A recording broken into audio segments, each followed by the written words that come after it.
Un virus totalement inconnu que les chercheurs ont découvert dans les profondeurs de la fosse des Mariannes. S'il te plaît, quoi? Je ne vous raconte pas d'histoire. C'est vraiment arrivé.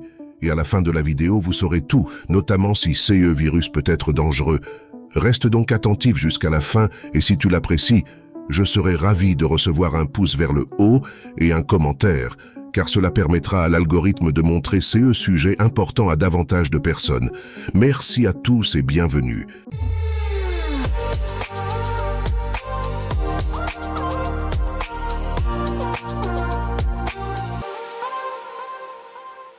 Sais-tu ce qu'est la thalassophobie? On appelle ainsi la peur des eaux plus grandes ou plus profondes. Et si tu te rends compte de la profondeur de la fosse des Mariannes, tu peux facilement comprendre cette peur. Avec une profondeur maximale de près de 11 000 mètres, la fosse des Mariannes est le point le plus profond des océans du monde. La fosse s'étend sur une immense surface et a été nommée d'après les îles Mariannes qui se trouvent à proximité. Dans les régions les plus profondes de la fosse, la pression est un peu plus de 1000 fois supérieure à celle de la surface et les températures peuvent se situer après le point de congélation. L'obscurité est absolue à certains endroits, car la lumière du soleil n'atteint jamais ces profondeurs reculées. Et bizarrement, malgré ces conditions, la fosse des Mariannes est la maison de nombreuses formes de vie bizarres qui se sentent parfaitement bien en bas. Ils pensent probablement que nous sommes une forme de vie totalement bizarre parce que nous vivons à 11 000 mètres au-dessus du point le plus profond de la mer et en plus hors de l'eau. Comment peut-on être bizarre?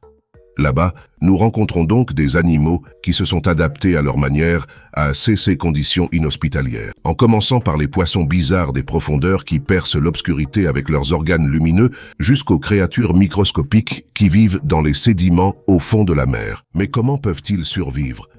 D'une part, il y a beaucoup d'activités géothermiques dans la fosse des Mariannes. On y trouve des évents hydrothermaux, également appelés volcans d'eau profonde, dans lesquels de l'eau chaude et des liquides minéraux s'échappent de l'intérieur de la Terre. Ces volcans en eau profonde créent un environnement chimique unique, colonisé par des organismes qui dépendent de la chimiosynthèse. Une forme de production d'énergie qui ne repose pas sur la lumière du soleil. Cela a d'ailleurs des implications super intéressantes pour la recherche de vie extraterrestre. Même sur les planètes dont l'étoile ne fournit pas assez d'énergie pour la vie, des formes de vie pourraient exister s'il y a une activité géothermique. J'ai créé ici un tel alien chimiosynthétique à l'aide d'un outil d'IA, un peu effrayant. N'hésite pas à me dire dans les commentaires comment nous devrions appeler cette espèce. Je vais proposer Exo Cthulhu parce que ça a quelque chose à voir avec H.P. Lovecraft.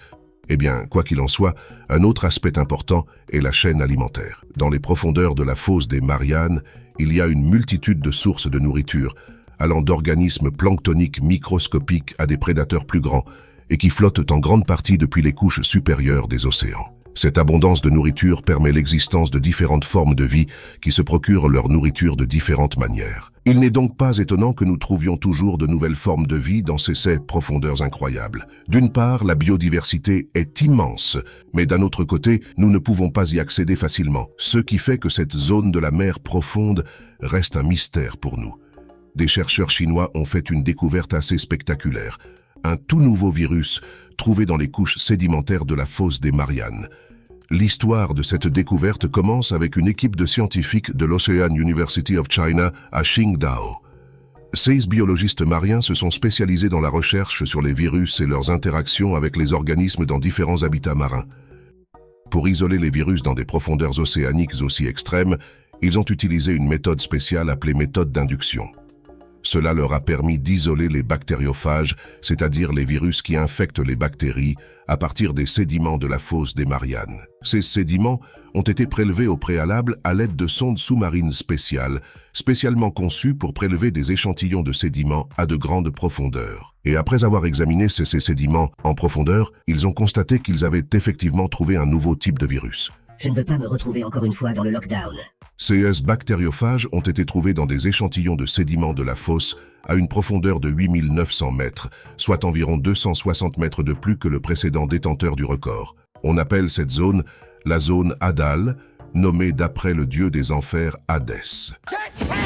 Vous le savez, nous savons, c'est d'accord, j'ai saisi le concept. Ils ont baptisé le nouveau virus du nom facile à retenir de VBHMEIAH 4907. Si une nouvelle pandémie mondiale se produit vraiment, nous avons définitivement besoin d'un meilleur nom. Pourquoi pas le virus Hades, à cause des profondeurs Hadal? C'est parfait pour le marketing médiatique. Incidence d'Hades à un niveau record. Bon, je m'arrête là. Ce virus infecte les bactéries de la famille Halomonas, que l'on trouve dans différents environnements extrêmes, y compris dans la fosse des Mariannes. Dans la nouvelle étude des chercheurs chinois, on peut lire à propos de CS bactéries.